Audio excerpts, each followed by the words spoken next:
E aí, noveleiros? Prontos para mais um resumão daquele jeito? Com muita fofoca e zero enrolação? A novela tá quente e eu já separei tudinho para você não perder nada. Então já deixa o like, se inscreve no canal e me conta nos comentários de qual cidade você tá me assistindo. Bora começar essa fofoca diária. Sexta-feira, 5 de setembro. A cidade ainda respirava o clima festivo após a coroação de Dita como rainha da rádio, mas a vida dos personagens não cessava de se transformar. Entre encontros, revelações e novos conflitos, cada gesto parecia mover os destinos em direções inesperadas. Logo no início, um casal surge com planos concretos para mudar não apenas suas vidas, mas também a de uma criança. Marilda e Aderbal se animam para adotar Samir, enxergando nele a oportunidade de formar uma família mais completa.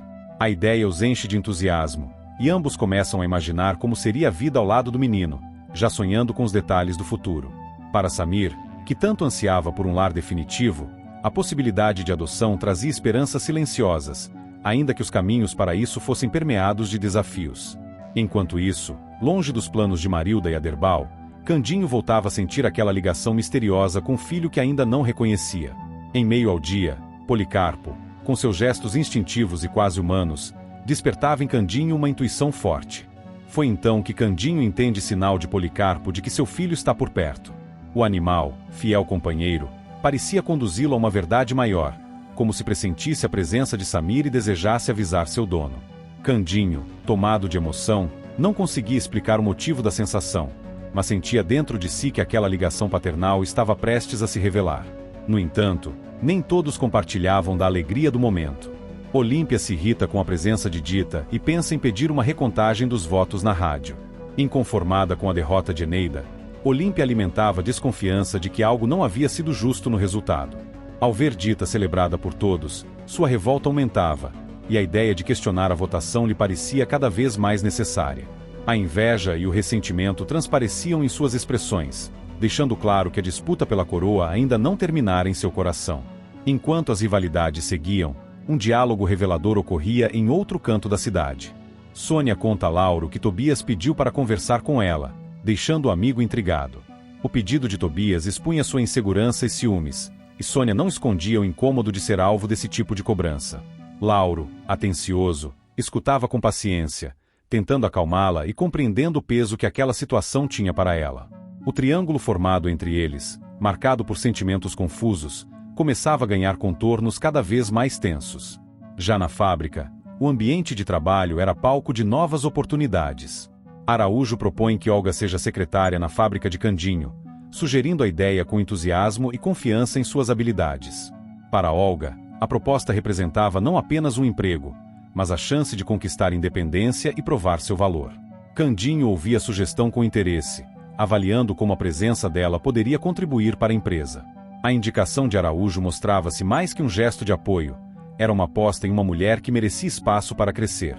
Em outro ponto da cidade, a vida amorosa seguia como terreno fértil para conselhos e decepções. Manuela aconselha Asdrúbal a esquecer Margarida, com a intenção de poupá-lo de sofrimentos maiores. Para ela, insistir em um amor impossível apenas prolongaria a dor de Asdrúbal.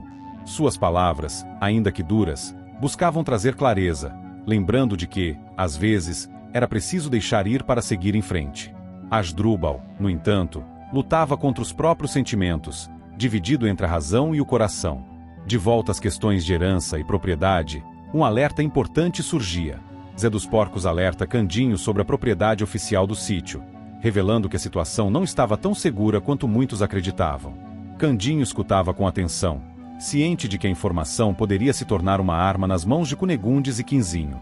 O aviso deixava claro que ainda havia batalhas a serem travadas em relação às terras, e que a disputa pela posse oficial do sítio não estava encerrada. Enquanto os homens lidavam com questões concretas, no campo do sobrenatural algo extraordinário acontecia. Cunegundes tem uma visão com Dom Pedro II, um momento carregado de simbolismo e mistério. Entre sonho e realidade, a figura imponente do imperador surgia diante dela, trazendo reflexões inesperadas. A visão mexia profundamente com Cunegundes, que interpretava o encontro como um sinal, ainda que não soubesse ao certo de quê. O episódio, estranho e enigmático, parecia tocar em algo maior que os problemas imediatos do sítio. Do lado dos sentimentos, uma conversa definitiva se desenrolava. Sônia afirma a Tobias que está apaixonada por Lauro, encerrando de vez as esperanças do rapaz. As palavras dela, firmes e sinceras, atingiam Tobias em cheio, provocando dor e incredulidade. A confissão de Sônia não deixava margem para dúvidas. Seus sentimentos pertenciam a outro. Tobias, ressentido, sentia-se traído pela vida, e a tensão entre eles se tornava ainda mais evidente. O triângulo amoroso chegava a um ponto de ruptura, do qual não haveria volta. Enquanto isso, em outra frente, o dinheiro continuava sendo fonte de intrigas e problemas. Mirtes conta a Tamires que Francine pegou sua mala de dinheiro, deixando a jovem em choque. A revelação expunha mais uma jogada ardilosa de Francine, que havia se apoderado da quantia em busca de seus próprios interesses. Tamires, desesperada, percebia o tamanho da encrenca em que estava envolvida. O peso do roubo recaía sobre seus ombros, e o medo de Ernesto só aumentava, pois a ameaça dele já havia se tornado realidade em outros momentos. No fim do dia, um gesto inesperado prometia abrir novas portas. Estela decide revelar seu segredo a Dita, preparando-se para compartilhar algo que mantivera escondido até então. A decisão não era fácil, mas Estela sabia que não poderia mais carregar aquele fardo sozinha. Dita, surpresa pela confidência, se mostrava disposta a ouvir, sem imaginar o que estava prestes a descobrir. O mistério em torno do segredo de Estela acrescentava mais uma camada de suspense, prometendo mudar a forma como as relações se desenrolariam dali em diante. Cada cena desse capítulo reforçava como os destinos estavam entrelaçados por fios invisíveis. De um lado, Marilda e Aderbal, animados pela ideia de adotar Samir, ofereciam ao menino a possibilidade de um futuro diferente. De outro, Candinho, orientado pelos sinais de Policarpo, se aproximava cada vez mais da verdade sobre seu filho.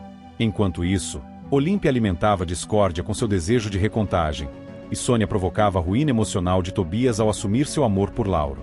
Entre alertas sobre propriedades, conselhos amorosos e visões inesperadas, o enredo se enriquecia com cada detalhe. A novela seguia firme, revelando em cada gesto a intensidade dos conflitos humanos. Entre amor, ciúme, ganância e esperança, todos caminhavam rumo a novos desfechos, sem saber exatamente o que os aguardava no dia seguinte. E acabou o resumão de hoje. Se a novela tá boa, imagina o resumão de amanhã. Então se inscreve aí e vamos fofocar juntinhos no próximo vídeo, porque aqui a gente vive de resumo, emoção e um pouquinho de confusão.